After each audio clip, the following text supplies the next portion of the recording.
저희가 이번 사례를 통해서 말씀드리고자 한다는 거는 끝까지 해보지 않고서는 이제 포기하지 마시라 라는 점을 말씀을 드리고자 하는데, 본인이 억울하게 징역형이 선고되거나 매우 높은 형량이 선고되었다 라고 했을 때 상속권 인용 회복을 청구하는 것이 실질적으로 불가능하다라고 많은 법조계 분들이 안내를 해주겠지만,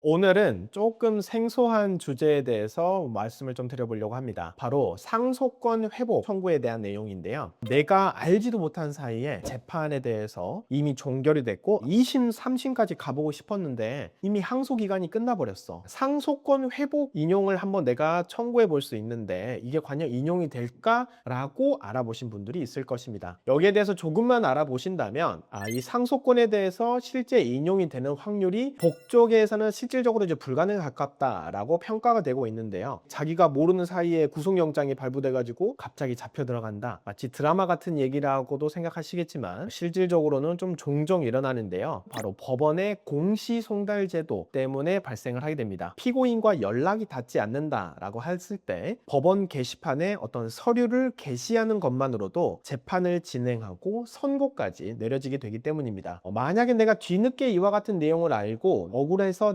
항소하겠다라고 하지만 형사소송법에서는 항소하는 기간이 7일로 매우 엄격하게 정하고 있습니다. 이와 같은 경우에 유일한 희망이 바로 상속권 회복 청구입니다. 최근에 저희 의뢰인 중에 한 분이 본인이 이제 알지 못한 사이에 재판이 이미 종결이 돼서 징역 1년 6개월에 실형이 선고돼서 의뢰를 하시게 된 사건입니다. 평소에 이제 앓고 있었던 이명 증세와 정신질환이 심해서 재판 중간에 건강 회복을 위해서 병원으로 떠나게 되었습니다. 원래 기존의 재판은 본인의 주거지로 재판 일시를 송달하도록 되어 있는데 건강 때문에 급하게 강원도로 요양을 떠나게 되니까 재판 일정 통지를 받지 못하게 된 겁니다. 재판부에서는 당연히 여러 차례에 걸쳐서 선고 또는 재판기일에 대해 통지를 했지만 불출석에 하게 되자 피고인에 대한 소재 탐지 톡착 절차라고 합니다. 이름이 좀 어렵죠? 그러니까 경찰한테 이 사람 혹시 어디 살고 있는지 좀 알아봐 주세요 라고 하면은 이제 지구대에 있는 경찰들이 막 돌아다니면서 이 사람이 찾거든요. 근데 사실 쉽게 찾아지나요? 안 찾아지죠. 그러면 경찰에서는 재판부에 이 사람이 현재 여기저기 살고 있고 소재가 불명합니다. 이 사람에 대해서 구속영장이 발부될 수 있는 사유 중 하나죠. 결국에는 피고인이 출석하지 않은 상태에서 징역 1년 6개월이라고 하는 무거운 실형이 선고되어 버릴 것입니다. 대부분은 여기서 자기가 좌절하고 포기하고 말지만 기각 결정에도 불구하고 계속해서 즉각 항고장을 제출하면서 치밀하게 저희는 법리를 다투기 시작했습니다. 안 그러면 내가 항소 재판도 못 해보고 기존의 변호사도 제대로 없었는데 징역 1년 6개월을 산다면 사실 모든 일상이 무너져 내버리기 때문이죠. 재판부에서는 당사자들의 권리를 보장하기도 하지만 소송 촉진 등에 관련 특례법이 존재를 하고 피고인이 불출석 상태에서도 만약에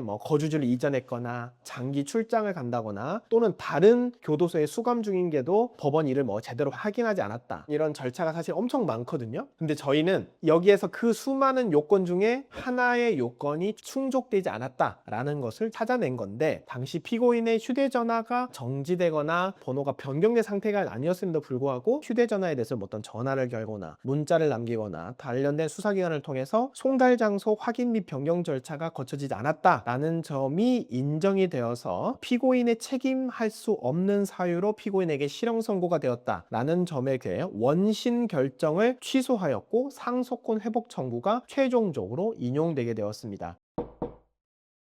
결국에는 이 사람의 징역 1년 6개월을 집행 정지한다라는 결정까지도 저희가 얻어내었다는 점이 사실 중요한데, 저희가 이번 사례를 통해서 말씀드리고자 한다는 거는 끝까지 해보지 않고서는 이제 포기하지 마시라 라는 점을 말씀을 드리고자 하는데, 본인이 억울하게 징역형이 선고되거나 매우 높은 형량이 선고되었다 라고 했을 때 상속권 인용 회복을 청구하는 것이 실질적으로 불가능하다라고 많은 법조계 분들이 안내를 해주겠지만, 저희가 이와 같은 수많은 요건 중에서 미비한 점을 찾아내서 원심 결정을 취소한다라는 결정을 얻어낸 것처럼, 만약에 본인이 억울한 사정이 있다라고 한다면 쉽게 포기하지 마시고 필요한 사항에 대해서는 언제든지 저에게 문의해 주시면 친절하게 안내해 드리도록 하겠습니다. 오늘도 시청해 주셔서 감사합니다.